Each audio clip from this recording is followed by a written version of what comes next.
지난 주일에 생각했던 말씀을 떠올려 보면 제자들이 배를 타고 나갔는데 역풍을 만나서 그 밤바다에서 고생을 많이 하고 있을 때 예수님께서 오셔서 그들을 건져주신 일을 생각했습니다. 그때 제자들은 영적으로 둔해져서 예수님을 알아보지도 못했다고 했고 놀라고 또 놀라기만 했던 것을 우리가 생각해 보았습니다. 자, 어쨌든 주님으로 인해서 그들이 건진받은 이후에 예수님과 그 일행이 탄 배가 게네사렛에 가서 대게 된 것입니다. 오늘 말씀이 바로 거기서 시작되고 있습니다. 게네사렛에 도착하셨습니다. 자, 그러면 이제 게네사렛에서 어떤 일이 있었는가 하는 것을 오늘 본문이 말씀하고 있는데요. 그 내용을 생각하기 전에 미리 조금 우리가 확인해 볼 필요가 있는 내용들이 있습니다. 예수님께서 떡 5개, 물고기 2마리로 수만 명의 사람들을 먹이시고 난 이후에 제자들을 재촉하셔서 너희들이 나보다 먼저 배를 타고 가라고 하시지 않았습니까? 그때 그들에게 목적지를 정해 주셨죠. 여러분, 그 목적지가 어디였는지 기억이 나십니까? 그 목적지가 베세다였습니다. 한번 확인을 해보면 마가복음 6장 45절입니다. 예수께서 즉시 제자들을 재촉하사 자기가 무리를 보내는 동안에 배 타고 앞서 건너편 베세다로 가게 하시고 라고 되어 있죠. 분명히 베세다가 목적지였습니다.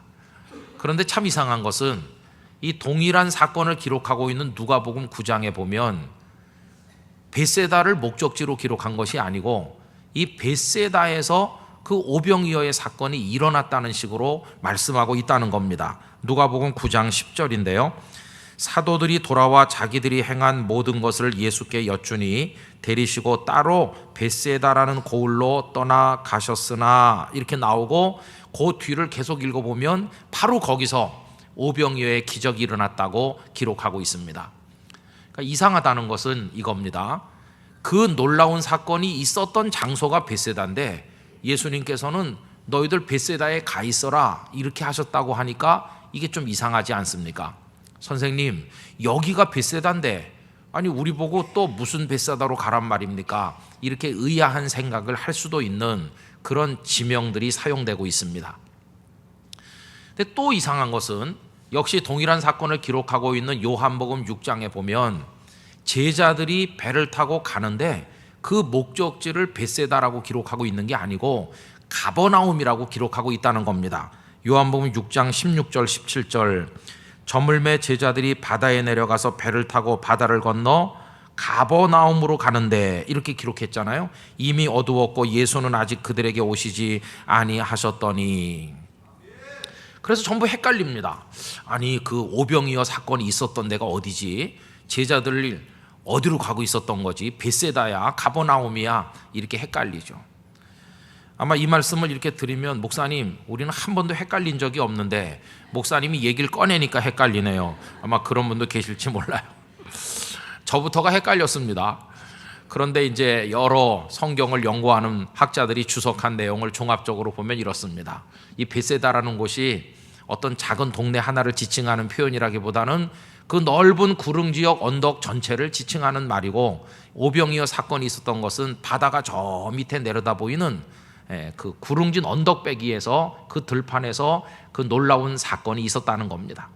근데 예수님께서 이 무리들을 해산시키기 전에 제자들을 재촉하셔서 너희들 건너편에 베세다에 가 있어라. 그 말은 그 베세다 인근에 바닷가가 길게 있는데 그 중에 어느 부분에 가 있으라고 미리 약속을 하셨다는 겁니다.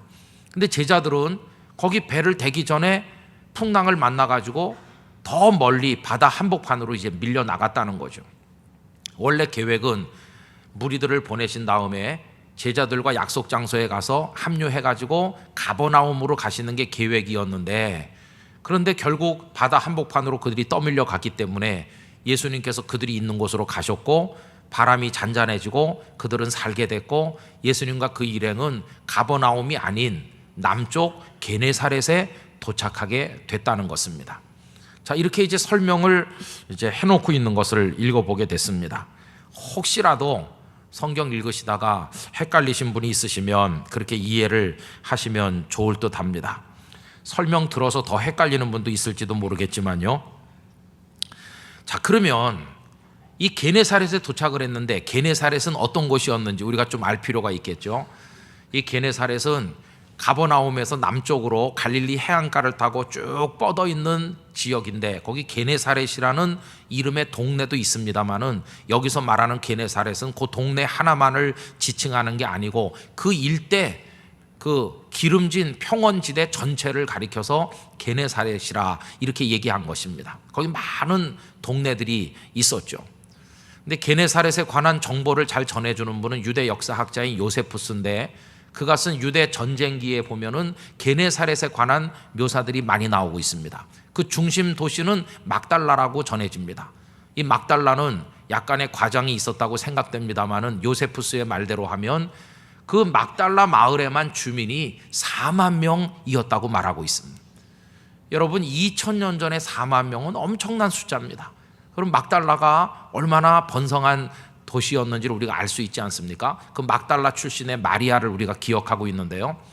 그리고 해산물들이 여기 어시장에 모이는 것처럼 막달라에 갈릴리 지역에서 잡은 모든 생선들이 모이는 집합 장소가 있었고 늘 사람들이 북적대는 곳이었다고 합니다. 또 게네사렛에는 곳곳에 샘이 솟고 또 여러 흐르는 분천들이 많이 있어가지고 아주 비옥해서 농사짓기가 좋았는데 포도, 올리브, 무화과 이런 것들이 지천으로 열리는 살기 좋은 곳이었다고 요세푸스는 그렇게 기록하고 있습니다. 어업이 어느 정도 발전했느냐 하면 배 한 척에 4명이 타는 기준으로 4인이 한 조가 돼서 승선하는 어선이 230척 정도 있었다는 기록도 등장하고 있습니다. 여러분 이런 것들을 종합적으로 생각해 보면 이 게네사렛 지역은 아주 비옥하다. 농사면 농사, 또 고기 잡는 거면 또 고기 잡는 거대로 다 풍성했다는 걸 알 수 있습니다. 그리고 아주 평온하고 목가적으로 사람 살기 좋은 부유한 지역이었다는 것을 우리가 알게 되는 것이죠. 자, 그런데 바로 이곳에 예수님의 일행이 도착하셨어요. 어떤 일이 벌어졌을까요? 오늘 본문은 예수님께서 도착하신 이후에 게네사렛 주민들이 대단히 분주해진 것을 이야기하고 있습니다. 그들이 바빠졌다고 하는 걸 보여주는 말씀이 55절 앞부분인데요.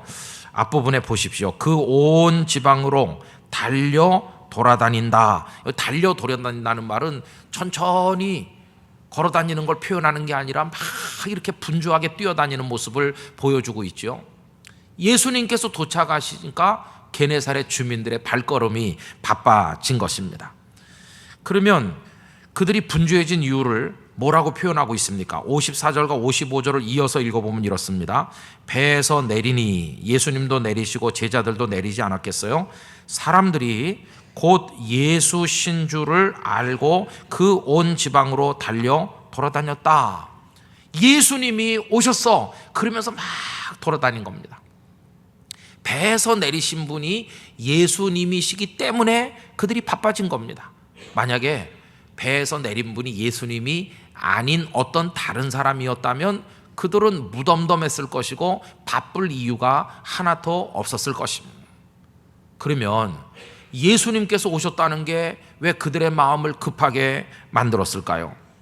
그 이유는 그 예수님이 지나가시기 전에 그분을 만나지 않으면 안 될 안타까운 사정들이 그들에게 있었기 때문입니다.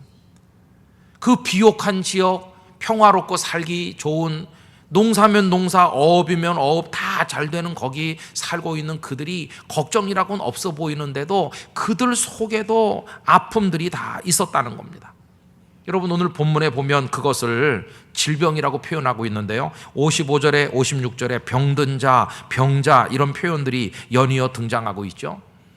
이거 그들의 고통을 상징적으로 얘기하는 겁니다. 아픈 사람들이 있다. 그래서 먼 데서 보면 참 평화로운 곳이야. 여기 농사도 잘 돼. 참 살기 좋은 곳인 것 같아. 이 동네 사람들은 걱정이 없겠어. 이렇게 보이는 마을이지만 그러나 그 속에도 눈물을 흘리는 사연들이 있다는 겁니다. 나가서 금을 쳐서 만선의 기쁨으로 돌아오는 어부의 가슴 속에도 병든 딸로 인한 눈물이 있는 것이고, 포도 농사 잘 돼서 기뻐하는 농부의 가슴 속에도 병든 어머니로 인한 고통이 있는 겁니다. 그 흩어진 가옥들, 그 속에 있는 사람들의 인생 속을 들여다보면 다 한이 있고 다 아픔이 있고 다 고통이 있는 것이죠. 목가적이고 부유한 지역에 살면 인생에 고통이 없는가? 아니요, 그렇지 않다고 하는 사실을 우리에게 보여주고 있는 것입니다. 저는 이 게네사렛 사람들 이야기를 읽으면서 묵상하면서 그들이나 우리나 똑같다는 생각이 들었어요. 여러분, 이렇게 차려입고 멀쩡하게 있으면 잘 사는 것 같이 보이잖아요. 다 사람들 괜찮은 것 같아 보이죠. 그러나 그 속을 조금만 들어가 보면 속사정은 그렇지 않다는 겁니다.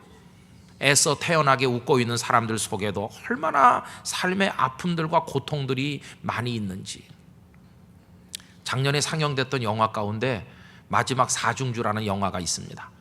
거기 보면 피터라는 이름을 가진 교수 출신의 첼로 연주자가 한 사람 등장하고, 거기 바이올린 주자가 두 사람, 비올라 연주자가 한 사람에서 4명이 팀이 돼가지고 사중주를 합니다. 후가라는 이름을 가지고 세계를 돌면서 무대 위에서 화려한 스포트라이트를 받으면서 관객들의 열화와 같은 박수갈채를 받으며 살아왔습니다. 그들은 동년배가 아닙니다. 이 피터는 거기 비올라 연주자의 어머니와 동년배였고, 그러니까 친구의 딸과 같은 사람들하고 같이 연주합니다. 그리고 그 비올라 연주자와 제2 바이올린을 연주하는 사람은 부부지간이고 이렇게 팀이 얽혀 있습니다. 여러분 생각해 보세요. 무대 위에 서는 인생 얼마나 화려합니까?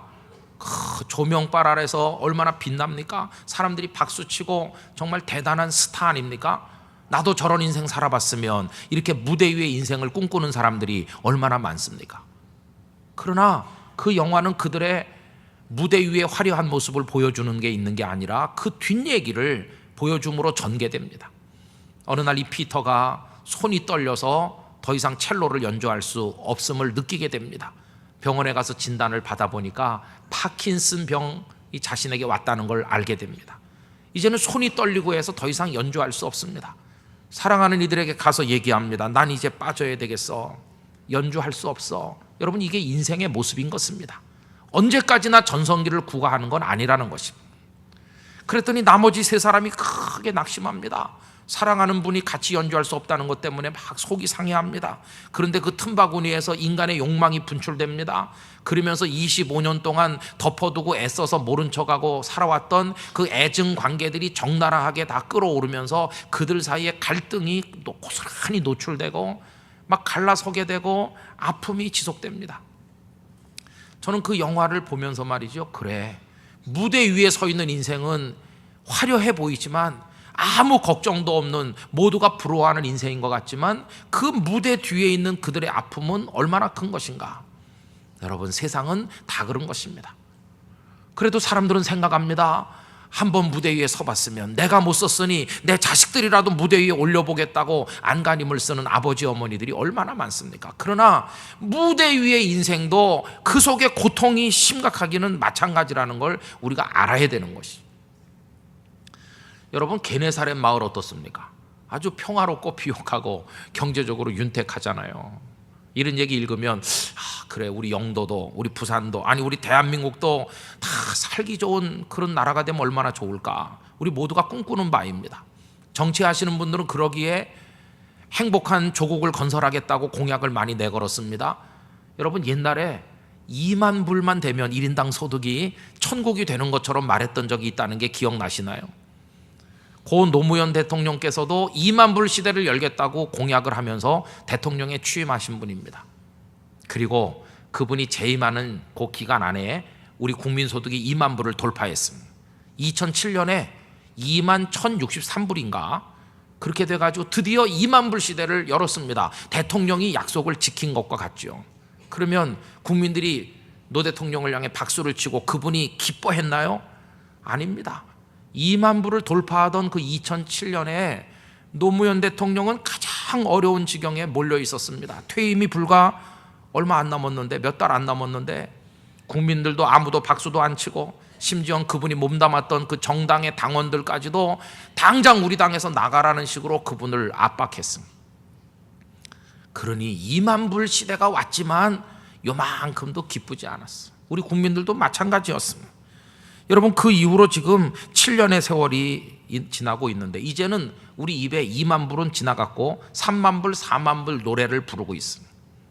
2만 불 시대가 되면 천국이 될 것처럼 말했지만 그렇지 않다는 걸 경험한 것과 똑같은 논리로 3만 불, 4만 불, 5만 불 시대가 와도 불행이 여전히 우리 사회에 퍼져 있기는 마찬가지일 것입니다.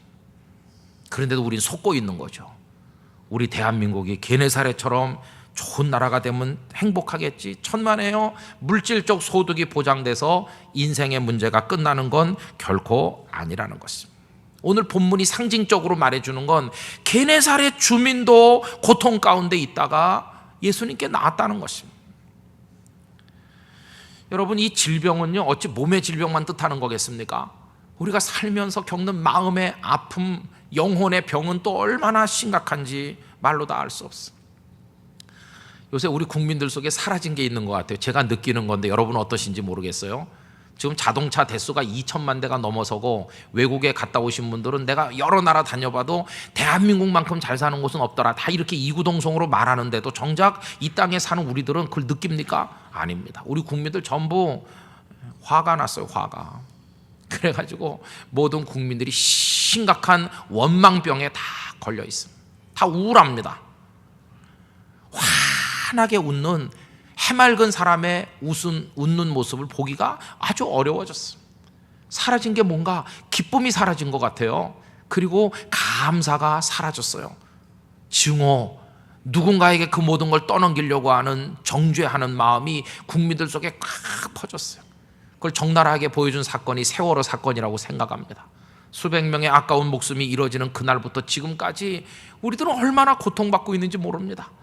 그 사랑하는 이를 잃어버린 가족들을 말할 것도 없고, 그 해결에 관계된 정부 당국자들이나 행정 당국자들 말할 것도 없고, 전부 정죄하죠. 원망하죠. 불평하죠. 이 원망병이 자식은 부모를 원망하고 국민은 정부를 원망하고 다 원망만 하게 만들지, 이렇게 기뻐하고 감사하며 살아가는 모습을 찾아보기가 너무너무 어렵습니다. 심지어는 그 와중에 우리 어처구니 없는 일도 많이 당했습니다. 유병헌 씨라고 하는 우리 관심도 없던 이의 일거수일투족이 하루 종일 우리 머릿속에 가득 차 있고요. 그래가지고 경찰이 그를 체포하기 위해서 어떤 작전을 펴는지 무슨 게임 현장 중계하는 것 같이 날마다 그걸 꿈에서도 유병헌 씨가 나타날 판이죠. 그리고 또 시신을 발견했는데 우리 국민 모두가 그 시신을 들여다봤습니다. 진짜인가 가짜인가 의심하는 사람도 있고, 이런 이상한 광대 노름을 지나간 몇 달 동안 계속 해왔습니다. 그 와중에 증오는 증오를 낳고 상처는 점점 깊어지고 국민들의 마음이 갈래갈래 다 찢겨가지고 만신창이가 되어 있습니다. 한마디로 오늘 우리가 제법 잘 살게 됐지만 이 몸과 마음과 영혼에 든 이 병이라고 하는 게 너무 깊어서 우리가 고통 가운데 있다는 겁니다. 여러분, 이제 우리는 뭘 어떻게 하면 좋을까요? 오늘 이 성경 말씀은 우리에게 뭘 가르치려고 하는 것일까요? 다른 게 아니라 오늘 너희도 게네사렛 사람처럼 하라, 이렇게 우리에게 가르치는 것입니다. 게네사렛 사람들이 한 게 뭡니까? 예수님께서 오셨다는 걸 알자마자 막 다니면서 자신들의 아픔이 되는 그 고통이 되는 그 문제거리들을 다 들고 나와 예수님 앞에 내려놓고 눈물로 호소한 거, 그게 게네사렛 사람들이 했던 것입니다. 여러분, 예수신 줄 알고, 이 알고라고 번역된 에피기네스코라고 하는 단어는요, 에피라는 말과 기네스코가 합쳐진 겁니다. 원래 기네스코는 안다는 뜻인데 거기 에피라는 접두 전치사가 붙어가지고 아주 잘 안다, 이런 뜻입니다. 예수님이 오셨다는 걸 잘 알았고, 두 번째로 더 중요한 건 그 예수님이 어떤 사랑과 어떤 능력을 가진 분인 줄을 그들이 잘 알았기 때문에 사방으로 뛰어다니며 사람들을 데리고 그 아픔의 원인이 되는 모든 문제들을 가지고 예수님께로 모여들었다는 것을 오늘 본문이 말씀하고 있는 것입니다. 그들이 그렇게 한 것처럼 오늘 너희들도 예수님께로 나가라, 이게 오늘 말씀이 우리에게 전해주는 결론적인 메시지가 되는 것입니다. 여러분, 그들은 예수님을 어떻게 알았을까요? 아마 첫째로는 소문으로 알았을 것입니다. 이 가버나움이 예수님이 사시는 곳이고, 가버나움이 주요 활동 무대여서 가버나움에서 많은 말씀도 가르치시고 능력도 많이 행하셨는데, 그 밑으로 내려와 붙어있는 게네사렛 지방에도 예수님 이야기가 쫙 입에서 입으로 퍼졌을 것입니다. 여러분, 소문이 얼마나 빨리 퍼집니까? 그리고 어쩌면 게네사렛 주민들 중에는 예수님을 직접 경험한 사람들도 있을 겁니다. 가버나움에 볼일 보러 갔다가 예수님이 가르치는 거 들은 사람, 예수님이 행하시는 이적을 본 사람이 틀림없이 게네사렛에도 있었을 겁니다. 아니, 어쩌면 바로 그 전날 베세다 그 언덕에서 떡 나눠주고 생선 나눠줄 때 그거 받아먹은 무리들 속에도 있었을지도 모릅니다. 그거 받아먹고 너무 감격한 나머지 막 서둘러 집에 와서 얘들아, 오늘 낮에 무슨 일이 있었는지 아느냐? 이렇게 얘기했는데 그 다음날 새벽에 예수님의 배가 도착했다면 어찌 흥분하지 않겠습니까? 온 가족들과 함께 예수님 보러 나가지 않았겠습니까? 어쨌든 그들은 알고 있었습니다. 예수님이 도착하셨다는 것과 그분이 어떤 분이라는 걸 알고 있었다는 것. 알고 나면 할 일이 뭘까? 그분께로 나가는 것입니다. 아는 대로 하는 것입니다. 들은 대로 우리도 하는 것입니다. 여러분, 이들이 어떻게 했는지 55절을 보시면요, 참 재밌죠. 병든 자를 침상째로 메고 나온다. 뭐가 연상되십니까? 어떤 장면이 연상되시죠? 우리 이미 생각한 마가복음 2장에 가버나움에서 있었던 일, 중풍병자가 있는데 그 친구들이 그 사람을 침상째 떠메고 와서 사람이 너무 많으니까 어떻게 했습니까? 지붕 뜯어가지고 이렇게 달아내린 그 장면이 딱 떠오르죠. 근데 여기 게네사렛 사람들도 침상째 메고 나온대요. 왜 이렇게 할 수 있었겠습니까? 내가 들어보니까 가버나움에서도 침상째 메고 가서 예수님의 은혜를 입었대. 우리도 침상째 메고 가자. 들어서 아는 대로 자기들도 하는 겁니다. 여러분, 이게 믿음인 것입니다. 그뿐이 아닙니다. 56절 보세요. 예수께 그의 옷가에라도 손을 대게 하시기를 간구하니 손을 대는 자는 다 성함을 얻었다고 돼 있는데, 옷가에 손 대는 거 무슨 장면이 연상되세요? 역시 가버나움에서 사람들이 인산인해를 이루던 그 어느 날 예수님께 한 여인이 나와서 옷자락에 손대지 않았습니까? 그 여자 누굽니까? 12해 동안 혈루증으로 고생하던 그 여자 손 댔더니 고침받지 않았습니까? 그 여자의 이야기가 쫙 퍼져 있었을 거예요. 저는 이 대목을 읽으면서 혹시 그 여자가 원래 게네사렛 주민이었는데 그날 가버나움에 다니러 갔다가 그런 은혜를 입었나? 이런 생각을 혼자서 해보기도 했습니다. 어쨌든 그 이야기를 게네사렛 사람들이 소문으로 들었던, 그 여자를 통해 직접 들었던, 알았기 때문에 우리도 우리 집에 있는 이 아픈 가족들, 예수님을 정식으로 집에 초청해서 할 시간은 없으니까 그분이 지나가시기 전에 길바닥에 시장에라도 나가 그분의 옷자락에라도 손을 좀 대게 해달라고 해보자. 이 애절하고 간절한 그 모습, 이게 게네사렛 주민들이 예수님께 가진 믿음이라고 말할 수가 있다는 것입니다. 여러분, 오늘 본문은 바로 오늘 우리들에게 그렇게 할 것을 이야기하는 것입니다. 여러분, 우리도 예수님이 누구신지 알지 않습니까? 그분들은 소문으로 들어서 알고 누구의 증언을 통해 들어서 안다면, 우리들은 어떻게 아느냐 하면 성경을 통해서 예수님에 대해서 알고 있지 않습니까?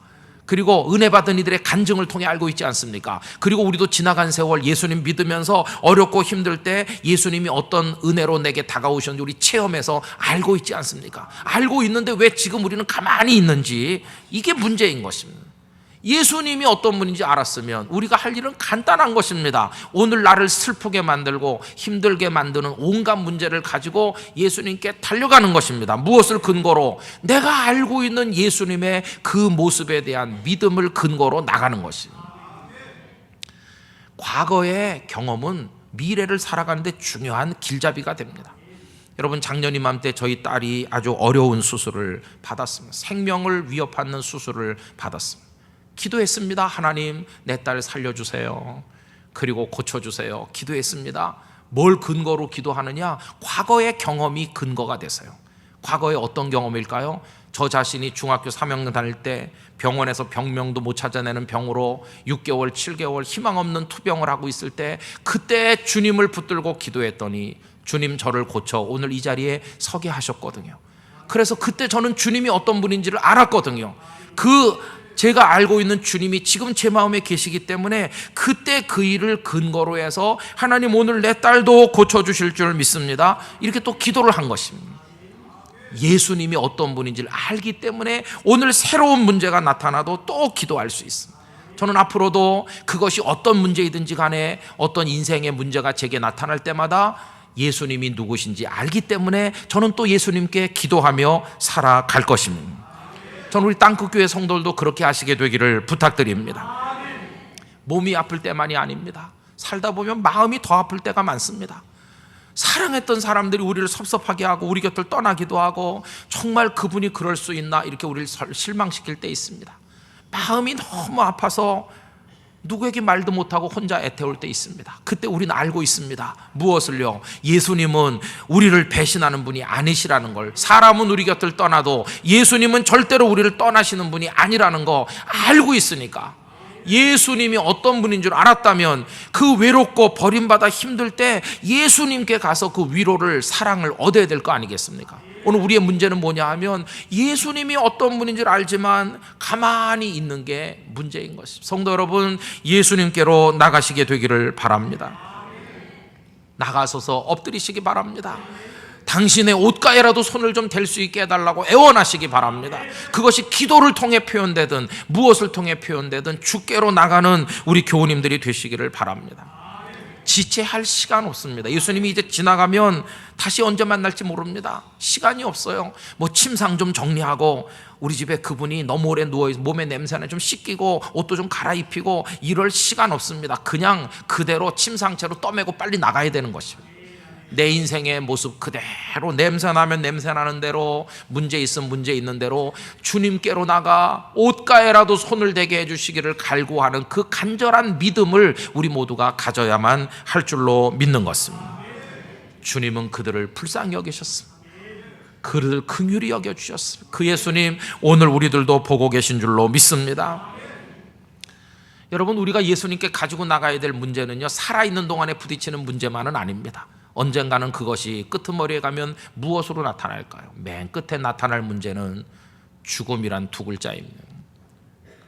얼마 전에 제가 이제 어디 갔다가요, 낙엽이 떨어져가지고 한 군데 모여 있는 거를 사진을 찍어가지고 우리 카메라로 그 휴대폰으로 그래갖고 가족들에게 전송을 했어요. 거기다 이제 한 줄 써서 마지막은 죽음 따옴표 이렇게 해가지고 우리 가족들 모두에게 보냈어요.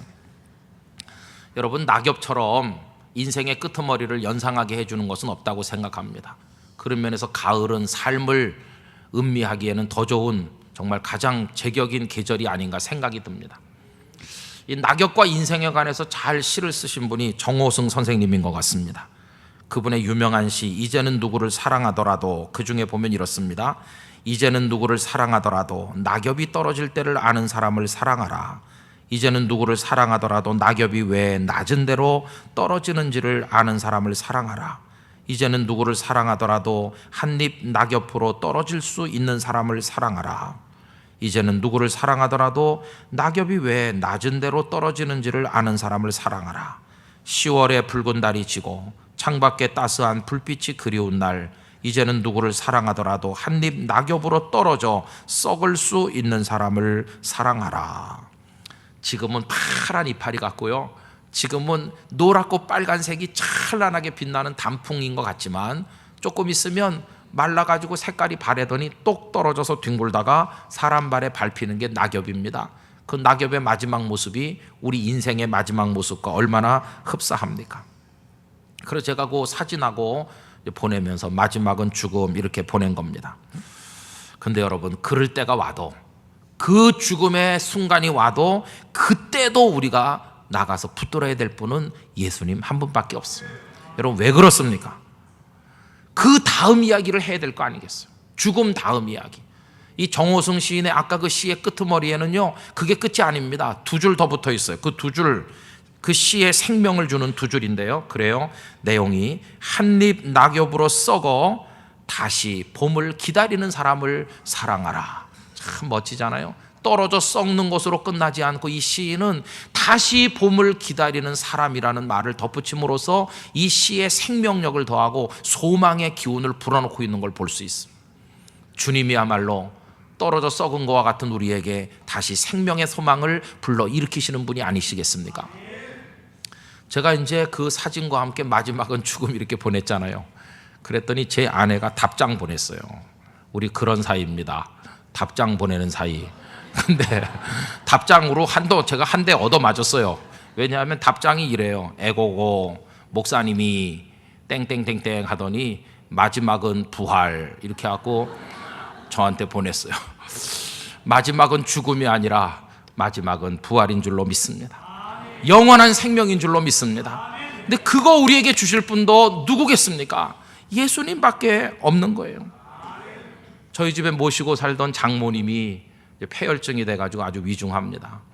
근데 이제 장모님을 두고 기도합니다. 하나님, 우리 어머니 얼마나 며칠 남았는지 모르지만 우리 어머니를 하나님 나라로 인도해 주세요. 부탁할 데 없어요. 예수님밖에는. 예수님께 부탁합니다. 왜 이 기도를 드리느냐 하면 제가 예수님이 어떤 분인지 알거든요. 어떻게 알았느냐? 생명 주시는 분임을 성경을 통해서 알았고요. 제가 존경하는 목사님이 숨을 거두시는 그 순간까지 환한 천사 같은 얼굴로 본인이 찬송하고 기도하다가 천국에 가시는 모습을 보고 배웠고요. 재작년과 올봄에 어머니와 아버님을 보내드리는 과정을 통해 예수님이 생명이심을 제가 배워서 알고 있기 때문에, 알고 있는 것에 근거해서 우리 장모님도 예수님이 천국으로 인도해 가시도록 기도드리고 있는 거 아니겠습니까? 언젠가는 그 기도가 저를 위한 기도도 될 줄로 믿습니다. 여러분, 저나 우리는요, 여러분들은요, 그리스도인입니다. 우린 그리스도인. 왜 그리스도인입니까? 예수님을 알기 때문에 그리스도인인 것입니다. 예수님을 알면 이제 할 일이 뭡니까? 그분께 가는 겁니다. 내 모든 냄새나는 문제 다 가지고 그분께 가서 손 내밀어 옷자락에라도 좀 손을 대게 해주시기를 갈구하는 것입니다. 저는 우리 땅끝교회 성도들이 기도로 주님 앞에 나가길 원합니다. 새벽 제단에 많이 와서 기도하시기 바랍니다. 낮이나 밤이나 이구석 저구석에서 기도 소리가 끊어지지 않는 교회가 되기를 원합니다.